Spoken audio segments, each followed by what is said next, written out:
forward to serving you. Good evening, listeners. We have Laika Hewitt, who is a registered dietitian, with us this evening, and today we're going to talk about red meat. But however, Laika, I think that you wanted to discuss something from our last segment on sodium. Yes, I did. After the segment, I had someone ask me a really great question. She said, when I'm looking at the food label, how do I know what has a lot of sodium in it? And just to give you a frame of reference, the recommendation is to have 2,400 milligrams of sodium per day or less. And that is what the American Heart Association says is what is needed to help decrease blood pressure and provide a better heart health. So take into account that one salt packet is about 1/8 of a teaspoon of salt, and you have 300 milligrams in that. A whole teaspoon is almost the amount that you need all day, around the 2,400. So to keep that amount at a minimum, to stay under the recommended amount, you want to make sure you're eating those fresh foods, staying away from those processed foods, and a lot of the things that actually are packaged that you have to read the label on. So listeners, take heed that 1 teaspoon is over or almost over your recommended daily amount of sodium. Okay, listeners, as I stated, we're going to talk about red meat. So, all right, listeners, we're talking about red meat this evening. So I don't know if you all are aware of a report that came out from the World Health Organization that showed a link between processed meats and cancer. The medical community has known about this for quite some time, but the subject has gotten a lot of attention in the media quite recently. Like, can you expand on or talk a little bit more about this article? Sure. So there was an article that came out in Time Magazine last October, and they were almost insinuating that processed meat could be just as bad for you as cigarettes regarding your risk of cancer. So I basically just want to go over this and talk about it, because a lot of times when research comes out, there can be a lot of misunderstandings about it. So I just want to help our listeners get a little more clear. Right. And we have the right person here talking about this, a registered dietitian. So what are processed meats? Processed meats are things that they use preservatives in to help to preserve your meat, or they smoke it and things like that, like your bacon, your sausage, hot dogs, beef jerky, canned meat, things like that. Okay.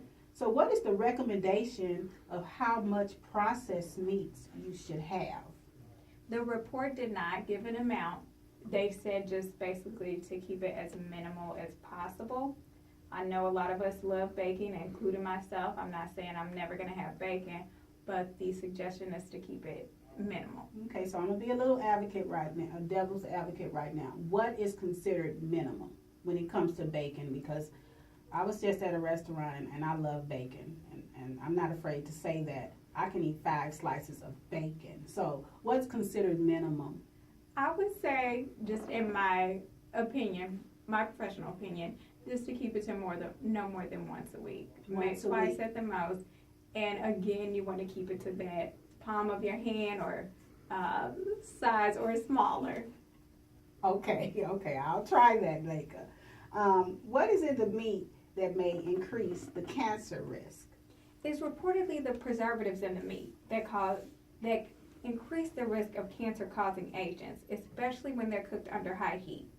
When the meat is processed by curing or smoking, there are carcinogenic, which means cancer-causing compounds called N-nitroso compounds.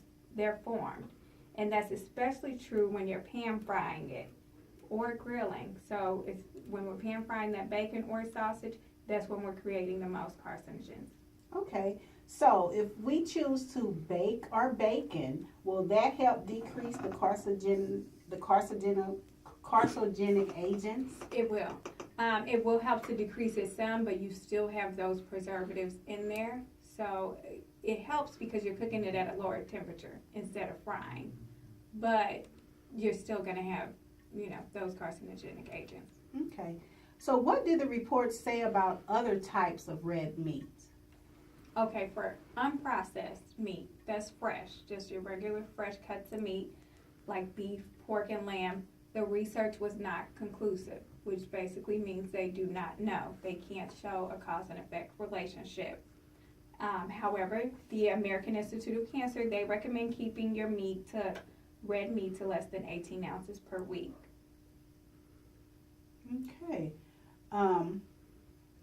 So it's the processed meats that has the carcinogenic agents in it, and not the rare meat. Not the fresh meat. Not the fresh rare meat. Okay. Are there ways that we can reduce the potential carcinogens in our meats? Yes, there actually are a few ways we can. First, by marinating your meat. You can use, especially if you're going to grill it, which is the highest form of heat. You can use a marinade that includes an acid like vinegar or lemon juice or lime juice, and then also an oil with that. And then on top of that, you want to add some seasonings. And also those seasonings, if you're using those that are high in antioxidants, those can also help because those are fighting those cancer-causing agents. One study found that an antioxidant-rich spice mix, 2 teaspoons of it that include ground cloves, cinnamon, oregano, rosemary, ginger, black pepper, paprika, and garlic powder, when it was added to beef patties, it decreased the formation of carcinogens by 71%. Wow. Now, just listening to you and talking about marinating the meat and using this mixture, this antioxidant-rich mixture, again, which is the ground cloves, the cinnamon, oregano, rosemary, ginger, black pepper, paprika, and garlic powder. I'm going to try that mixture myself and marinate my meat, and I'm sure it will be good because it sounds good right now. So if we want to add these antioxidants mixtures that's going to pull out these carcinogens or these radicals in our body that causes disease, why not give it a try? I think it's a real good idea. Yeah. Any other suggestions or anything? Yes, and then just to consume more fruits and vegetables because those are already rich in antioxidants, and we know those help to decrease our risk of cancer as well. Okay. Do you want to give us any other tips regarding meat? Yes. One thing that's really good to do is to rotate our meats. The research on nutrition is all over the place sometimes. One day, just like we heard about on the eggs on the last segment, people are saying it's bad, then the next day you hear it's good. And people get frustrated by that. But what I recommend is not overdoing any one thing. If you really try to eat a variety, you're going to be much safer and much better off because a lot of the studies that they show that have a bad effect are when they see people doing it in high amounts. So rotate your meats. I recommend rotating all of your meats, your pork, your chicken, your fish, your lamb, your shellfish. Don't eat too much of any one of those things. One day have one day have the other. Then try more plant-based sources of protein like your beans. Meatless Mondays is becoming very popular. Give that a try. And then really work hard to spread your meat out throughout the day. That size of a deck of cards, size of meat, have that, spread it out through breakfast, lunch, and dinner instead of just having all of your meat at night. Yes, those are all good suggestions, and I'm telling you, I'm going to take a lot of these suggestions that you're giving, and I'm going to incorporate that in my lifestyle.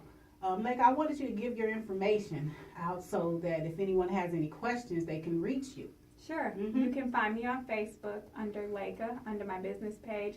That's Laka, Laka. If you have any questions, please ask or just follow. I have all kinds of articles and information on nutrition. And I can attest to that because I follow Laka, and I get a lot of her feeds about different foods that we should eat, or even different suggestions on how to flavor your food and different meals that you can put together and what makes this for yourself as a whole. So listeners, I hope that all this information that you got from Laka today, who is a registered dietitian, and she gave her information on how to reach her. So if you want to reach her, just reach out to her Facebook page, which was what is it again? Laka, Laka. Laka, Laka. Okay, that's easy enough. So listeners, today we were talking about red meat. So if you have any questions, you can also give me a call at 314-524-3958. You all have a blessed evening. Thank you and good night.